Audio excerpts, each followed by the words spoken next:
Hey everybody, we're back. This is the next edition of Climate Microdose. I'm Jeremy McCain. Hi, I'm Anna Konstantinova. Welcome to another episode of The Dose, a very special episode. But before we get into what's so special about it, Jeremy, I want to wish you a happy Groundhog Day. Yeah, and yeah, great, awesome. It's funny. I woke up this morning and I was wondering if I was going to wake up like Bill Murray and hear the Done same it again. song. I It's one of my favorite movies. First of all, I love Bill Murray. I think it's no secret being an ocean guy. Mhm. And loving Steve Sisu, it's just a carryover for all of the things Bill Murray. Well, I'm super excited about today's conversation. For those of you who are just joining us and maybe you've never seen the show before, I'm Jeremy McCain. I'm the co-host along with Anna. I'm also the CEO of OCN.ai, which is a network to measure the health of the ocean so that we can make better decisions. In fact, I like to tell everybody it's like a Fitbit for the ocean. But this is all really important because when we talk about climate, oftentimes we're inundated with a lot of data and a lot of scary things. So Ann and I thought about a year and a half ago, that we thought, hey, wouldn't it be great if we could just talk about the things that are happening, but just in small doses, so that we could try to figure out heads or tails. How do we navigate our way through this? And it's been a great journey. So Anna, I'm really excited about today's guests. Maybe you could give us a little bit of a heads up of who's coming and what are we going to talk about today? Sure, sure. Well, a little bit about the dose for those of you who are new. Thank you so much for joining us. Exactly like Jeremy said, we did borrow some of our language in terms of microdose from the psychedelic community, but we usually don't talk about psychedelics. We talk about little snippets of the climate to make a lighthearted change in the way that you feel about it, much like microdosing psychedelics, but it's just kind of a colloquial term that we borrowed. But today, it's really coming together because we have Marissa Feinburg on from Triple Bottom Y, and we're going to talk about the intersection of climate and psychedelics and really dig into how a rising tide can lift all boats and really change the way that we perceive not just the climate issues of our time, which are, as we know, gargantuan, but some of the mental and physical issues that we are dealing with as humans that maybe we can overcome in order to start focusing on the climate a little bit more. What kind of new thoughts, new patterns, new connections, and just like breaking through barriers can we do in order to make the world a better place? So I'm so happy to have Marissa. Actually, just spoke at her conference on Wednesday, and it was just so great to see that people are talking about this as a joint issue, not just psychedelics and not just climate, but really starting to talk about them both as one issue together. Sorry if you hear some sirens. We're live, and I'm in New York City. Yeah, it's like if you didn't know she was in New York, you know now. Sorry That's about that. great. Well, I think without further ado, we Without should further invite ado, Marissa on. Yeah, yes. Marissa, you're on with Climate Microdose. How are you? It's great to have you. I'm good. I'm here with you. I'm so excited to be here. Thank you for having me. I'm looking at the ocean. Just so you know, for you, I dressed like the ocean. I've got this Oh, like green kind of sheer top and a blue top underneath that, and of course with vegan leather. So, you I know. love it. wow. We never had anybody dressed specifically for us. I'm wearing a dark blue sweater too, so ocean vibes. Yeah. I have an OCN.ai hat, blue background, but Yeah. my shirt says Nintendo. So I don't know. I'm all over Oh, the place. okay. It's cool. Yeah. Thank you. We appreciate that. It's so great to have you on. I'm really happy to be here. Yeah, yeah. So, Marissa, why don't you tell us a little bit about how you think about the intersection of climate and psychedelics and some of the exciting stuff that you've been seeing in the space? Sure. So for a long time, I didn't see that intersection, and I actually thought of it as very separate. I was working in environmental social impact for a while. I started in corporate social responsibility in '06, and then in '08, I co-founded a co-working space for environmental and social change makers called Green Spaces New York. And that was a deep dive for me to bring people together that I had been learning about in corporate social responsibility, who were the change makers on the ground. So whether someone was leading an organic food company, or they had a nonprofit to end hunger, or they had a solar company, this was the place where they could come and work and collaborate and be surrounded by like minds. And that was acquired. It became part of the Global Impact Hub network. So after that, I worked for them for a couple of years. I started consulting in this space. This was 2016. And I ended up falling into the psychedelic therapy space through my client, Nushama. Nushama does ketamine assisted therapy. I worked with them from idea to inception. They're now one of the most known ketamine therapy brands in the country, which is basically psychedelics therapy for mental health. And that was a totally new space for me. And I also participated in it and I found it very life changing. I became immersed in the community. My whole world started to shift. And I continued to think of these worlds as very separate. And I had like climate guilt. I was thinking, like, I should be doing more for the planet right now. And one of my clients said to me, Sean Paul, the CEO of Ejido Verde, which is a regenerative agriculture company, he said, environmental problems are human problems. It's the humans who are destroying the planet. And that was a big aha moment for me where I started to think of them similarly. And so back in April of 2023, we hosted our first event around psychedelics for climate action. We brought together different leaders in the space working at this intersection and started to have these conversations. And then I also continued to think of them as a little bit separate. And a dear friend and colleague of mine, Bennett Zellner, we were having a conversation one day because I was still grappling with it. And he said, it's all the same. You heal yourself, you heal the planet. It's really, if humanity is a bit more healed, we can stop, destroying the planet. I love that. I love that. I mean, I really feel like those who are grappling with an inner battle are the least likely to start, spreading gratitude, spreading consciousness about, what we need to do for the world and nature. The more healed you are inside and the more kind of whole and grounded you feel, I think the more interconnectivity you see between your own, veins that are in your wrists and the branches that are in a tree. Like you see that life, it kind of comes from the same place. And I know I talk about this a lot.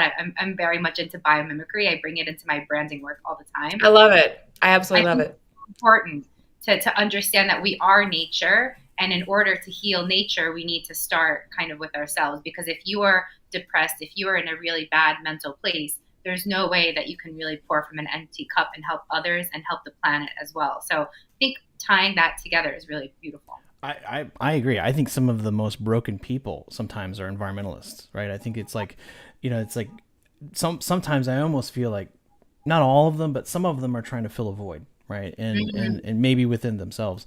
But I do think that, it takes a lot to be able to look at yourself and say, like, how do I heal myself? And then kind of move forward. So I love that particular aspect of it. And I'd be curious also to understand, how long have you been in this space and focusing on this and directly related to climate and like how have you seen it change over time? And is it, do you see forward moving traction? Sure. So, in 2016, that was like a pivotal year for me. And I think it was for all of us as things were changing politically. And I actually think the apocalypse was starting to happen then, and I didn't think we'd still be here today. I was studying with a spiritual teacher of mine named Helen Kramer, and she was encouraging me to try microdosing as part of like a therapy. And, I just looked at her and I said, well, mushrooms, that's like what I did as a degenerate in college. I was like, I'm not doing that anymore. And at this point I didn't even drink. And, I tried it and I found a lot of value in it. In fact, I remember the first time I tried microdosing, I was like sitting by the water during COVID. Maybe not the first, but maybe using it for therapy, sitting by the water and seeing the waves and just feeling really, really connected to these waves. And I couldn't believe how beautiful they were. And they were just the East River, it was just a few blocks away. And so getting back to your question, I became more immersed on the psychedelic side in 2021 when I started working with Nushama and really learning about psychedelic therapy, like going past a little bit of a microdose, understanding what it means to have a deep dive in therapy. And of course, the whole ecosystem of ketamine right now, it's legal, off label, but it comes from, paying homage to the indigenous plant medicine tribes that have been doing this for thousands of years for healing. And, their plant medicine comes from the planet. So they are super connected to nature. And, when we think about nature, like you said, it's we are nature.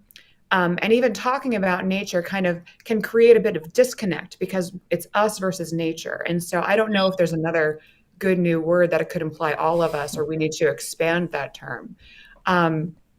So really trying to understand how psychedelics work as a tool for humans to both heal themselves. There's a lot of different mental health challenges people are having right now. We're in this polycrisis.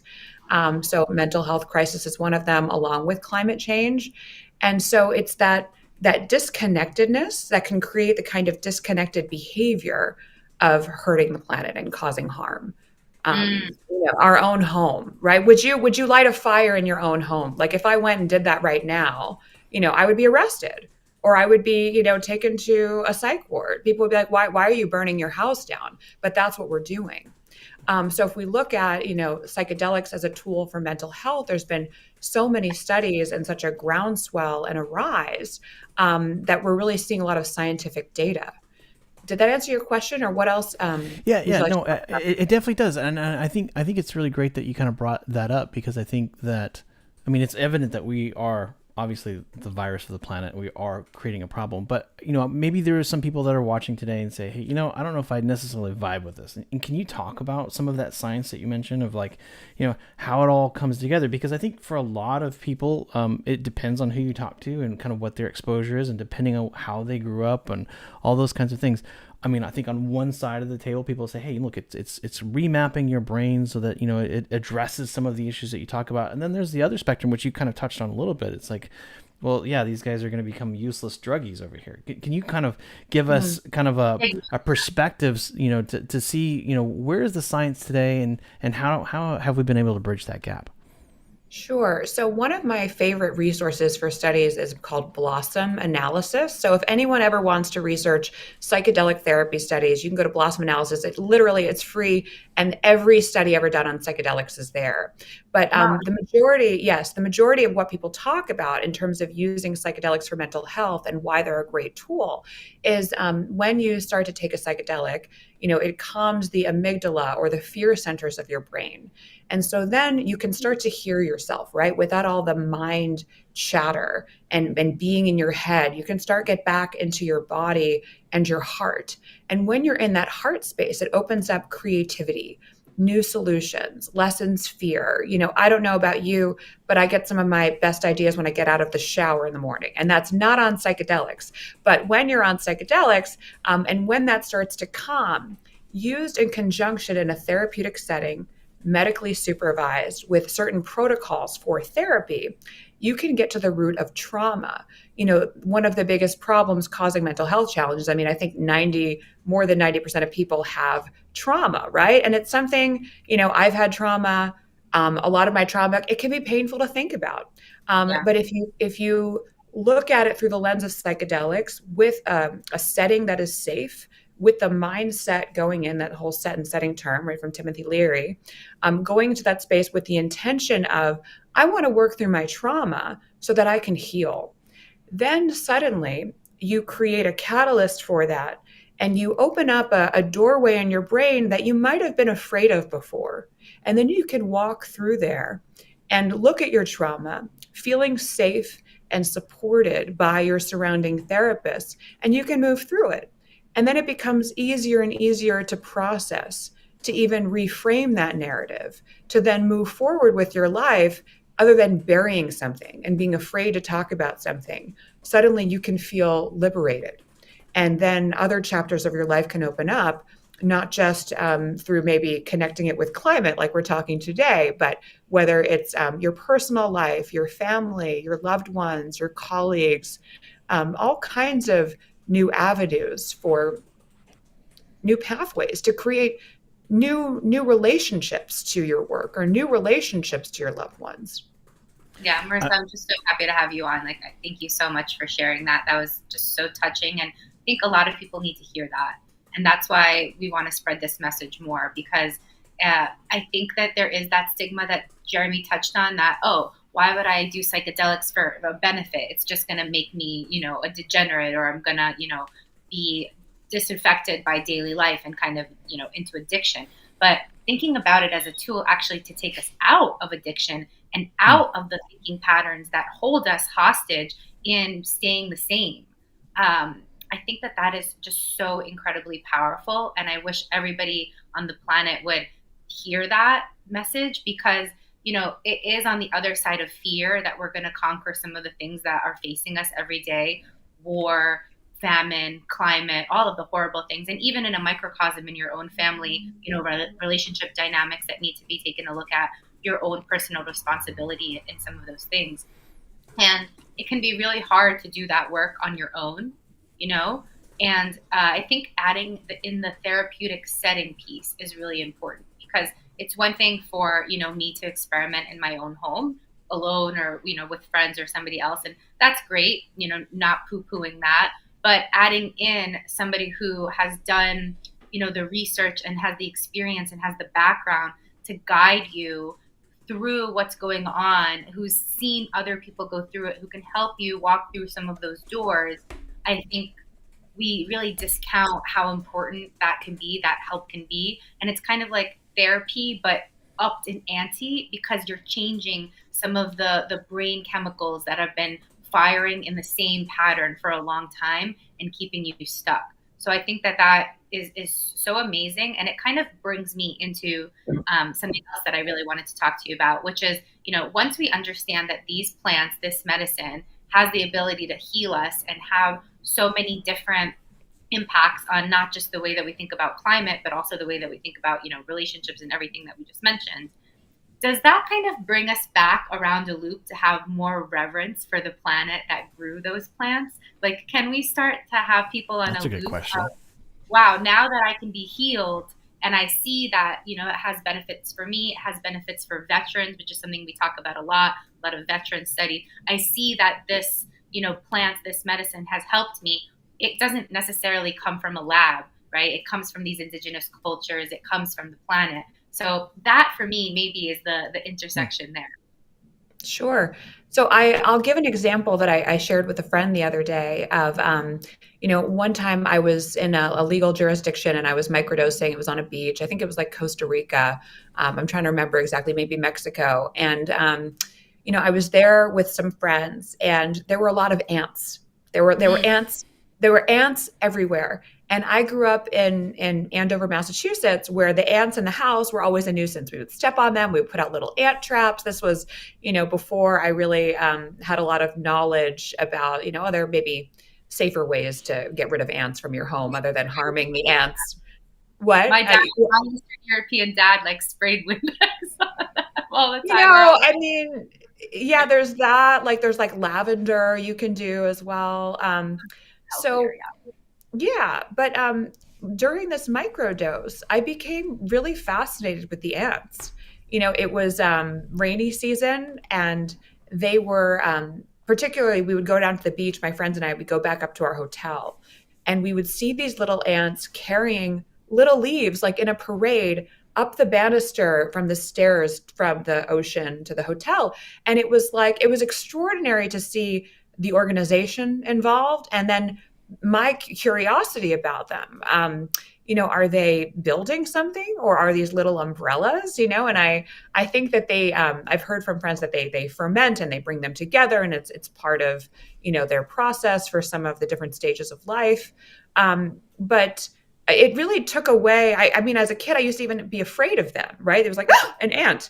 And then, the other day, someone wrote to me who's a nature videographer, and he had an adorable video close up of all these ants. And instead of being afraid, I was just so in love with this video of them marching and doing their thing. And so I think that kind of experience can be helpful, but it also helps to integrate that experience, right? So it's one thing to have a psychedelic journey, but it's another thing to be able to carry it into your life. And, today I can still look at them close up without being afraid. So certain things might be easy to integrate, and other things might take a little bit more time. Yeah, I think that's super interesting too, because I think you mentioned briefly about the connection to indigenous people, but I also feel like, some of the things that we've also kind of, I guess, we unspoken in the term of that we've been on the broadcast, is that we are nature, right? And so Yes. how do you share that with people when they come to you? How do you take the correlation from kind of addressing some of this trauma, and then really starting to focus on, I guess, the trauma of the earth, really? Yeah. Right. So, as a collective, right? Me, we're here right now. We're separate, but we're the same, right? We have that oneness, that knowledge of that, because and that's like also something that you really experience. Everyone who's done an ayahuasca journey will say that they had a profound connection of oneness, right? Where they saw that the illusion that we are separate, yes, it's true, but there's also another truth, that we are a collective. And so if you can tap into that energy, you can do that with or without psychedelics. Even just acknowledging and remembering that can be a big common thread. So part of it, the healing of the process from getting from the sort of collective energy of humanity to also to stop seeing us as so separate from the planet. And so, that might be hard to do when we live in a city like New York and we have an apartment and we Yeah. have a concrete jungle. I've met, there's a woman who's a podcaster who lives in Costa Rica, and she lives in the jungle without walls. It's Wow. kind of incredible. And so that is the kind of embodying and being nature that is not accessible by most people. But that comes from, I think a lot of these indigenous communities who consider it their mission to protect the Amazon, and I'm sure many of them have walls. That was, one example. But if we can get back to that somehow and continue this learning journey together, I think that's really important. And of course, not everyone needs to do psychedelics; they're not for everyone. But even just tuning into this podcast or learning, or I had a very profound nature retreat with no psychedelics. I was a member of the assemblage community, which was a co-working space for consciousness and technology, and they would have retreats at a site in upstate New York, and they had some facilitators take us through the forest. Miguel and Natave, who are those facilitators there. And I had been working in sustainability for many years, but we approached the forest. He quieted us. He said it was important to enter the forest with respect, and that sometimes people can enter it like a drunken teenager, and that we should take some time and ease into it and walk around a little bit and then come back and get together and then have a discussion. And really, I felt like I was entering someone's home for the first time, when I can't tell you how many times in Andover, Massachusetts, I would just bust out and run around the woods with my sneakers. And, maybe that's how sometimes humans can get into conflicts with animals, right? And there Right. can be the fear and tension between, animal communities and us. And we're afraid of raccoons, and, there's deers and there's hunters. And it I mean, have you creates ever this. fought a raccoon? No, I'm afraid of no, raccoons. thankfully. You know what? I'm not going to go and make. I mean, I'm not going to go and make friends with a raccoon. But I Right. think there's a harmonious relationship that's Yeah, missing, that we're for sure. not taught. That's not For obvious. That I think indigenous tribal culture really understands and has a knowing and a wisdom. Oh, Yeah. 100%. Awesome. A good friend of mine in Maui, we were just chatting the other day, and I've noticed within myself that I have this internal monologue, just like everybody else. But I'll find myself on expedition, and maybe I'm with humpback whales, or maybe I'm in this beautiful coral reef, and I just see life all around me, and then I often say to myself, wow, how beautiful is this? Wow, this is amazing. Or look at that color. But it's more challenging to say, well, what if I don't use English, right? Don't use something verbal to describe what it is that I'm seeing, but rather just see what I see, and really assess how I feel in that moment. One of the hardest things to do. I imagine this is also something that maybe you help those that kind of come to you kind of somehow realize and kind of suppress that internal monologue. Sure. And by the way, it is part of the story and the value. and I'm a marketer. And so, I'm by no means, anytime friends come to me and they have questions about psychedelics, I refer them to other people. I can give them an overview of my personal experience, but then, refer them to someone who is doing some sort of legal above ground treatment to see if it's right for them. But getting back to that sort of chatter and that internal monologue, psychedelics can, by quieting the amygdala, get us, back into our bodies and our hearts to the sort of, I think, meditative state that you're talking about, right? Where you're there. And it can be even here with or without the quote unquote ocean. I do have some plant life next to me. I have a living wall. But, just by like being, right? Yeah. And then feeling yourself, that kind of peace and meditative calm, that's what we can strive for. And so it's the balance of maintaining that calm and that pure being without some sort of agenda, being in the now and in the moment, which can be one of our greatest challenges and is also connected to mental health, right? If we're maybe in a depressive state, we might be thinking about the past and have like a sadness. Or if we're thinking about the future, we might have an anxiety. But if we're just here and in the now and just present, it's a very big challenge. There's so much we need to do in a day to earn a living in a city like New York City. And I'm certainly also in Dallas. I don't know the cost of rent there, but it's better than New York. I'll tell you that. Okay. Maybe we should all come to stay there and check out the market as it. No, changes. Don't do that because then it's going to just go up. Okay, all right. Sorry, I'll stay there. here in New York. It's all good. I don't need the barbecue. We can check out the ants down there, Marissa. I'd love to go with you. Yeah. They're probably bigger because everything's larger down there too. Okay. I might be afraid of a very large ant, depending on how big the ant is. I mean, we're still working on that. Yeah. That's not something I'm an expert on. I haven't analyzed ants in New York versus Texas, but I'll take your word for it. Sure. I think it's really important to get people to understand that the stigma is kind of keeping you from making some of the changes that you've been trying so hard to make, right? It's like this other toolbox that's on the other side of the wall that can really help you think about all of the problems that you've been dealing with probably since you were a kid a little bit differently. And with climate today, we really need to think differently about the kind of activity that we're doing, the kind of travel that we're doing, the kind of fuel that we're using, all the different ways that we're just so used to living our lives. We really require creative solutions, right? So that's another thing I think that's in the middle of the Venn diagram of psychedelics and climate, and I talked about this on Wednesday night, is really creativity. And it can be so exciting to think about what can I create rather than like, what are we going to do? We're all going to die, kind of like the pessimism part of climate. And I think in order to get over to the exciting part. It sounds like you're about to die. What's going on in your neighborhood right now, Anna? When it rains, like the park slow people freak out. I don't know.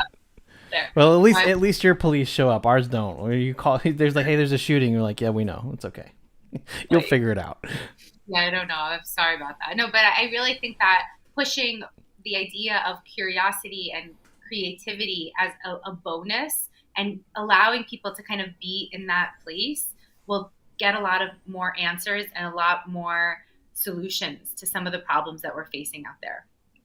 For sure. It's like we can't solve the crisis with the same kind of tools we've been using, that we've been trying to use for so many years. The three of us have been in this space for a while. We've seen a lot of potential solutions and tactical from, the climate tech space is doing incredible work, but we need people to participate. We need people to understand that they need to be a part of this and change their behavior. Behavior change is one of the toughest challenges from getting people to actually have buy-in from a marketing perspective to do something different, which aligns also with, stepping away from the stigma. Like I said, I even have a stigma against psychedelics. I was like, that's just not healthy behavior. That's something that, people go to jail for, your brain on drugs, I had all kinds of ideas. And So the idea that we can be more creative, even during and after a therapy journey, right? Because even if you're there for a psychedelics for mental health journey, you're going to be in a more creative state after, just the sort of neuroplasticity state after. And Totally. so, when I was doing the ketamine therapy protocol in Nisham, I was doing a lot of like journaling and writing. One of my colleagues, Bennett Zellner, who was on the panel with you, he is launching a connected leadership study in partnership with Rochelle Sampson. And they do research with the University of Maryland. And so some of this, I think, was inspired by a retreat that they had in the past.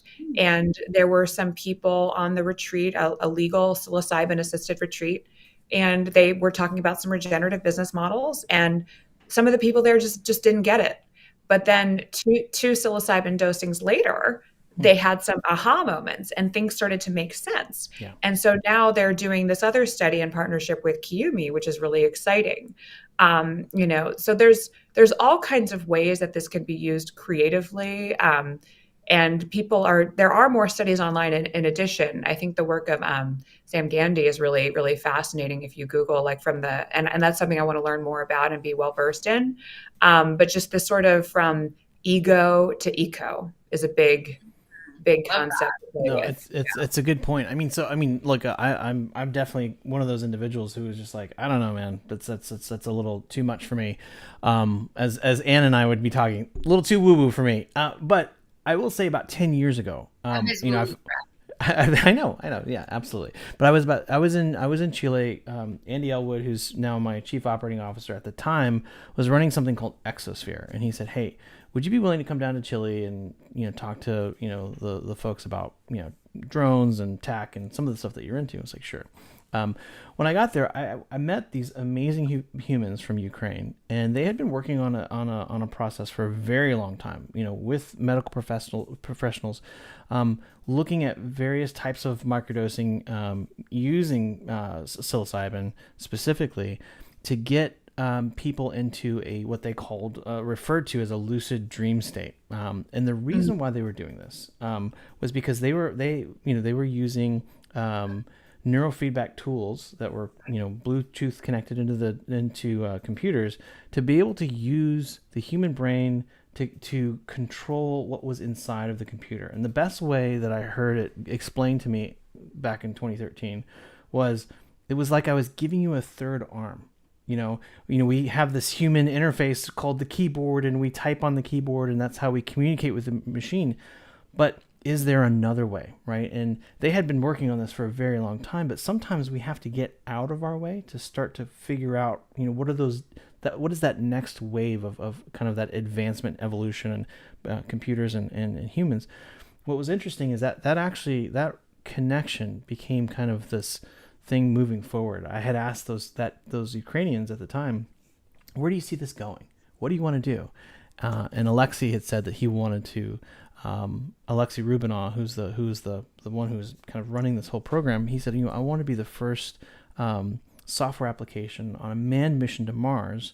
We were in this chemically induced dream state, but we're still controlling the spacecraft in its route to Mars, so that we're not consuming so much energy and needing so much food and those kinds of things. Great idea. But I thought, well, what can we do here on Earth in the meantime? And it became a tool that we used to be able to create an art installation that created an awareness of like what is in the ocean, but what's worth fighting for. But the way that your brain reacts to what you're seeing gives you the capability of changing the way you think to control what you see. I looked at that kind of a scenario of saying like, well, and you've touched on a couple of these points already throughout this conversation, but I think about the fact that there's 8 billion people on the planet, and every day we wake up and we do what we do every single day. We have our own routines. I like to get up. I always take my kids to school. That's my rule. I love that time with them one-on-one, and I have to have my coffee. So I have my coffee. But all of these things we just do because this is our routine. We get comfortable. But when we wake up and we do those things, are we somehow actively or passively affecting the health of the planet in some form or fashion, right? I know that we are. but it's the fact that we make these bad decisions as 8 billion people that's making this degradation of this natural resource that we call the planet Earth, or planet Ocean, depending on who you talk to. Um, but what if we were able to make, just on Monday, let's say, everybody on the planet makes the right decision? That unification would completely transform the landscape of what we understand. And I think, today that's what I'm getting at. I'm getting that you're able to kind of like promote some of these ideas for those people who might have those complexities of breaking that barrier and saying like, well, I want to get there, but I have something that's stopping me in between. And I find that really fascinating. Sure. And I think, what you touched on, right? This kind of new frame of reference, frame of being, a new way of seeing, we can learn from and integrate. And I think that's part of the biggest challenge is to, not just have this awareness when you microdose something, but then to learn to take that awareness into your everyday life, whether it's a new mindset, but also the ability to meditate or start your day, your daily routine, like you talked about, with something like a meditation to kind of reset and bring you home. I sometimes wake up in the morning and I'm like, oh, I feel fine. Maybe I don't need to meditate today. And then I take a few breaths and I'm like, oh, I had some tension. I feel much calmer now. I wasn't even aware of it. So bringing in that awareness is really helpful, and integrating it, on a regular routine basis to keep us there. But like you said, we all impact each other. And so if everyone were to participate in something, in the climate action that we need, then the problems would be solved, right? Everyone would be having responsible behaviors. Everyone would be recycling. Everyone would be buying the right food. There would be no packaging somehow that would be disposed of. We would come to some sort of consensus or solution, or maybe the packaging would be made of ants or ant shells. I don't know, from the dead ants. I'm just totally making this up. I have no idea what that consists of. But if we look at that kind of participation, and as a collective, we all affect each other, right? So, even just us being together right now, having this conversation and having, your contacts on LinkedIn watch this, that's going to start to create a ripple. And it takes a lot of ripples to create the waves and then to create the ocean, right? And then to create the kind of movement that we need, Right. both, Yeah, I guess, literally and figuratively. no, I mean, I think you're right. reminds me of the fact that like we don't know everything that's in the ocean, and we don't know everything that's in our brain. And that's such a coincidence that these two things are coexisting at the same time. Like there might be things in the ocean, and Jeremy, I know you're working on finding them, that can cure cancer, that can solve, all of these problems that we're having. I know that we had an episode recently on Climate Microdose talking about feeding seaweed to cows to decrease methane emissions by like 85%, something insane. And if that is just seaweed, which is like on the tip of the ocean, what's at the bottom of the ocean, and what's possible for, problem solving. So thinking about that, the same mystery and excitement and possibility exists in the human brain, but we're just not able to tap into it because we only have the frame of consciousness that, we have when we wake up in the morning. And Jeremy, I love that you talk about neurofeedback. Everything that you just said, I never heard that story from you before, but like, I can't believe you never told me, like Ukrainians, neurofeedback, like it's like my whole life in one story. Costa Rica, like I love that story. We need to get Alexei on here at some stage. He's been on the front lines in Ukraine, protecting his home, and so I try to support him whenever I can. But there's some very special people over there. I mean, I'm so proud to be Ukrainian, and it's the joy of my life to feel into being born in Ukraine and having the gifts that I do now, and being able to share, that message with the world. Neurofeedback is something I have a lot of experience with in having migraines, and then having the neurofeedback treatment really helping me with those migraines, integrated with meditation. So there's been so many journeys that I just in my own microcosm have been on to tap into the different areas of our brain to be able to create and build a better life. And I wonder what would happen with like the influx of psychedelic assisted therapy. And like we said, those folks who can really help us all uncode and unlock some of those issues that we've been having internally and externally to just create a better way of living and a better planet for all, and a better symbiotic relationship between us and the earth that we walk on. Yeah, I mean, look, I think a lot of people watching. I don't know what you're thinking.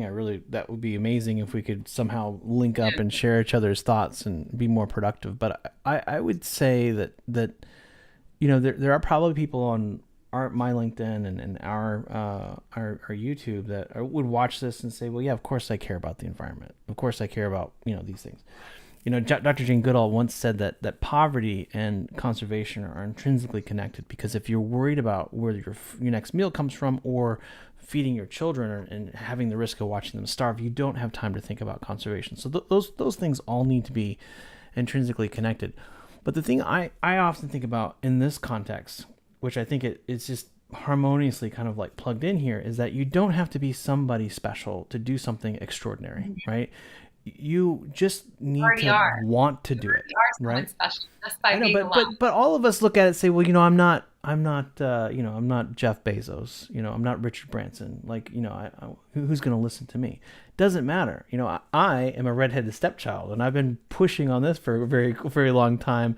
And there have been some things but if we're all chipping at the dam, yeah, we might just have one chisel and a hammer, and we're probably never gonna do it just on our own. But if we're all collectively doing it together and we're unified, I actually feel that's the greatest challenge. Our greatest challenge isn't the threats that are in the ocean, or how badly we're treating it, or climate change. I don't actually think that that's the threat to humankind. I think the lack of unification on the planet is the greatest threat that's leading to those things. Those things are just symptoms of one major system. So, what I like about all that you brought up, Marissa, is that, this is a way for us to look, if you can do this, this is what I took away from what you said a couple times, is like, look, if you can do this and do something, great. Do you have to have psychedelics to do this? No. But if you have some trauma that you can't get past, this is a natural way, under obviously supervision. It's funny because I recently had just went to the doctor. Like, here I am airing out my medical business on air. But I'm 46 now, and by the way, if you're over 45, guys, gals, go get a colonoscopy. You got to get that done, right? But how we got from psychedelics to colonoscopy. I know, but here there's a connection here. And I remember, she's like, look, we're gonna put this stuff in you. I was really nervous about it. She came back and she said, well, she goes, I could tell you had a little bit of pain, so I gave you a little bit of fentanyl. And I freaked out. I was like, what? You gave me fentanyl? Like, you can die from that. And she said, well, yeah, if you do it at home, don't do it at home. And so I think that for people who hear automatically psychedelic psilocybin, it's like, guys, think about what we're talking about here in this particular context. We're talking about medical professionals. We're talking about experts. They know what they're doing. They're guiding you through this process. And they're doing it in a way that's not a pharmaceutical that's being injected into your system. You are nature, and you're receiving nature to be able to kind of achieve this goal. And I think that's a really beautiful thing. See, I brought it in, Anna. Yeah. Amazing. There's a couple things I could touch on. So you talked about the kind of disconnectedness, that being the threat of how much we don't agree with each other, and being in this polarized environment. A lot of people talk about psychedelics quieting the amygdala, or dimming the switch on the ego, right? The sort of ego. I don't like to use the word ego death, from what I've learned, because we all still have one, right? It's really hard to get to a state where we don't exist. Right. It's definitely sometimes I've had some journeys where I wonder who or what or where I am, but then I come back. But so that's sort of. I think sometimes it's nice to have an ego, but as long as it's kept in check. Yeah. It's meant to protect us. It's meant to, our brain is out there. It's vigilant, and because we used to live with dinosaurs, and so we had to survive, and so a lot of those older lessons are still coming back to us, and so. The idea that we can learn. Just a point of clarity. I don't think we were around when dinosaurs were here, but I get your point. No, I'm sorry. Wild animals. You're right. Yes, wild animals. Definitely were not. I stopped drinking coffee, so I need a little help. Sometimes. It's okay. I just thought I'd share that real quickly. Thank you. No, thank you so much. What? It's hard to stop drinking coffee. I did too. Yeah, I yeah. think, but it's just she means like the I mechanisms know, that I know. foster Yeah, our we were evolution. I did just running see a from animals. comment, somebody We were saying cave something. people, right? We were Yeah, cave people. exactly. All right, sorry, no It's okay. dinosaurs. Okay, It's that okay. was really okay. Anyway, Saber-toothed tigers, I think, is what is they were the too. saber-toothed tigers. Yeah. Okay, okay.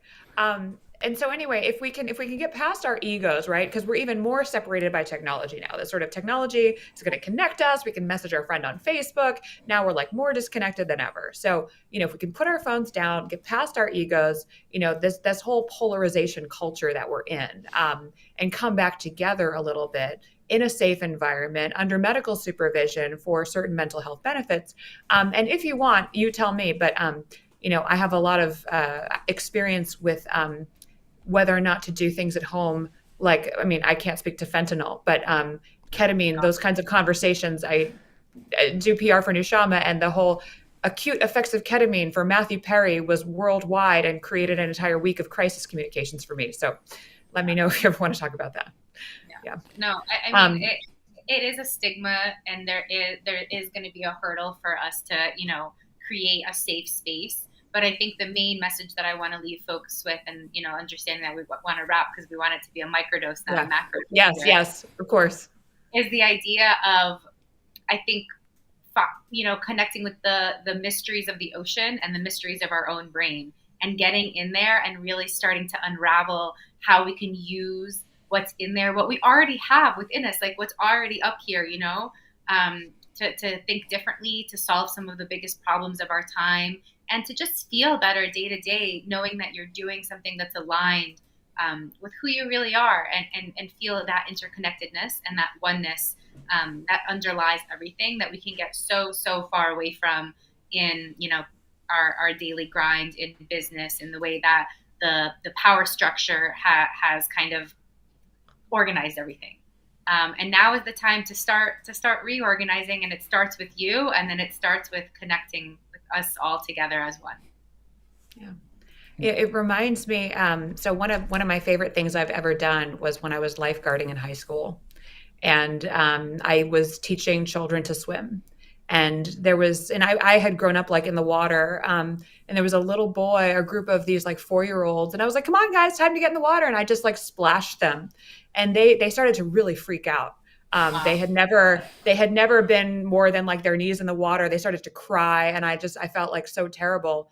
And by the end of the summer, they were swimming and they were submerging their heads. And the parents of one of the boys in the class came up to me at the end of the summer. They said, "I don't know if you know, but his brother died this year, and we are just so pleased with this kind of progress." So I think the lesson there is it's about learning, right? It's about getting back to this sort of playful state of when we were children, this sort of the unconditioned self, to really get back to this idea that we can play together, we can have new solutions from that kind of creative state, and we can relearn because we all have a lot of conditioning now. And so if we can just go home, then yeah. That's beautiful, Marissa. Thank you so much for that. And what a beautiful way to end this climate microdose. More home, more connectivity, and something that you touched on, of you never know what somebody is going through. You never know what's happening in somebody's situation and their experience, and spreading kindness and spreading that awareness, and feeling that interconnectivity is the medicine that we all need. Absolutely. So Yeah. No, thanks so much for being here today. This has been great. And normally we do keep it a little shorter, but I think that the conversation has been so great. I've just enjoyed being here, and Yeah. but of course we want to be respectful for your time and as well. So this has been a real treat. Yeah, thank you so much for coming on with us. We're so excited to share this episode with the community and just really start talking about the intersection more, because like I said, I have a feeling that talking about them as one is going to help both of them raise up to the place that they need to be, and maybe give people a little bit of excitement about the possibilities out there. Sure. Well, you're part of our group of the Psychedelics for Climate Action group, and then we also just have been hosting a series, Meet the Psychedelic Climate Leaders, where you were speaking, Anna. So we've got a lot of people who could come on the Climate Microdose. So I can't wait to support you in continuing these conversations. Thank you so much. I feel the Cool. same way about you. You're such a light, and thank you for spreading this message and doing the work that you do. Yeah, no, Thank you. it's fantastic.